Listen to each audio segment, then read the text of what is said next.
As light disappears, night provides a chance to turn to intentions that are far from noble.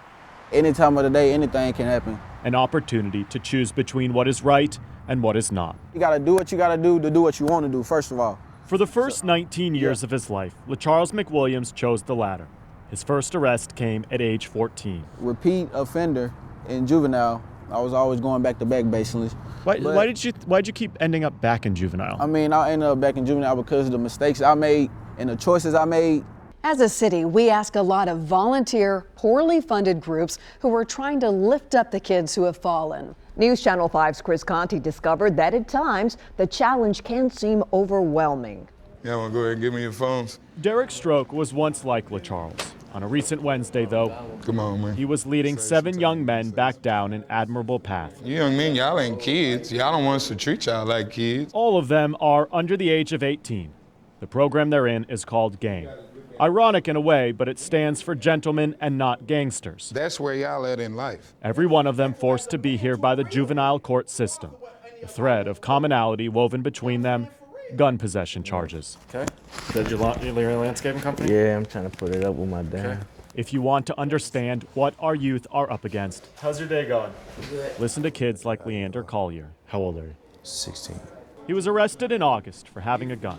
He and the other kids made it painfully clear they didn't want to be here, facing the consequences for their actions. Do you take responsibility for it? Yeah, I ain't gonna lie. Do you know you shouldn't have had the gun? Yeah, I know, but still at the end of the day, it's kind of like, you know what I mean, it is what it is. It is what it is. I regret it though. But there is something inherently sobering about this young man's reality. He didn't have a gun to commit a crime. He had a gun because he does not feel safe in our city. What does that say about the city? It ain't safe. It really ain't. I mean, It's not safe. no other way to put it. Still, everyone we met insisted there is hope, especially if we can get to the children early. Experts told Chris the key is helping them get back on the right path the first time they stumble.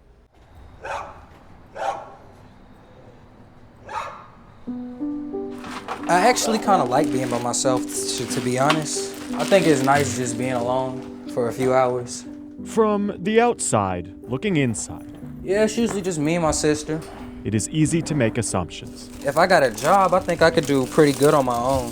Assumptions about the kind of life Kenneth Buford lives, about the kind of kid he is. Grades, they're okay. I'm not the best student, but I'm not a bad one either.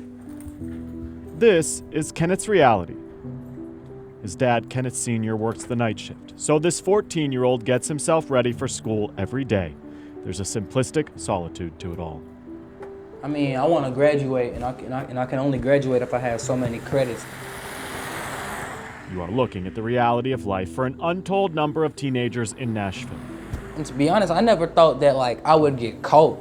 Their families are struggling to get by in a city pricing out the working poor, and it leaves kids like Kenneth Buford susceptible to fall through the cracks.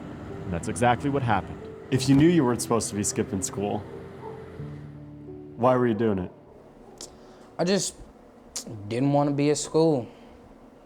I mean, and to be honest, I never thought that, I would get caught. But I ended up getting caught. 1, 2, 3, and... It wasn't that this Glencliff High School freshman skipped one day of school. It's that he kept skipping school. His dad, always at work, had no idea it was even happening. Before I had started skipping school, I was skipping classes at first. Skipping school is far from the kind of egregious felony some kids in Nashville are committing. But consider this. Truancy is often how our city's youth first find their way into the juvenile justice system, which is what happened to Kenneth when he got arrested earlier this year. What was it like when you got caught? I mean, when they actually arrested you? It was just dang, I just got caught. Were you scared? I wasn't really scared. I knew I was gonna go I knew I was gonna go home as soon as my dad came and got me. Everybody help me count out loud, okay? Encourage him. Start. So how do we catch them? 1, before or 2, even after they've fallen? 3. Keep it up, man. Lifting these kids back up has fallen to people like Marcel Hernandez 6. and his volunteers. Keep it up. Keep it up. When Kenneth got picked up by police, a judge in juvenile court sent him here. I'll get down there with y'all. to an 8-week intensive class with the group Be About Change. And pull up like that. Every 2-hour class first starts with a physical component. It's a little easier, from one man to another to encourage and highlight those strengths in that kind of physical arena. There you go. But hey, great job, great form. Hey, I saw you improve your time from last week. So there's a positive reinforcement aspect of it too. Absolutely. You beat your time by 2 minutes. When Marcel Hernandez founded the group 4 years ago, Awesome. he had a simple vision: give kids who've committed crimes life skills they need to succeed. Would it help these kids if they had more role models in their lives? I think if they had more people that were telling them, I believe in you, I see the strength in you. Go. Let me shine this light on maybe some dark places that you haven't looked so that you can see it too. Every teenager here was referred through juvenile court, including Kenneth, 11. Awesome, man. who, over the last few weeks, has improved his time in the mile. Good job. And, most importantly, since starting this program, hasn't skipped school once. It's not only just the, hey, do 10 push-ups or a few pull-ups, whatever it is. So we work on breathing. Hey, when you're dealing with conflict, you can use this breathing technique to approach the situation. You got this, man? The program isn't an absolute. When they started 8 weeks ago, there were 14 teenagers here. Inevitably, kids stopped coming, though. 10 have dropped out so far. Man. But so from what you've seen, it's possible to help these kids that have lost their way. Absolutely. And it's also possible to heal this. So today, we're here to celebrate. For the 4 kids who remained, though, who committed and stayed with the program, today was a milestone. You will continue to encounter challenges, moments of darkness. At the end of every 8-week program, Marcel holds a graduation for his students. It gives kids like Kenneth a chance to be praised, which can be rare. I'm proud of my son.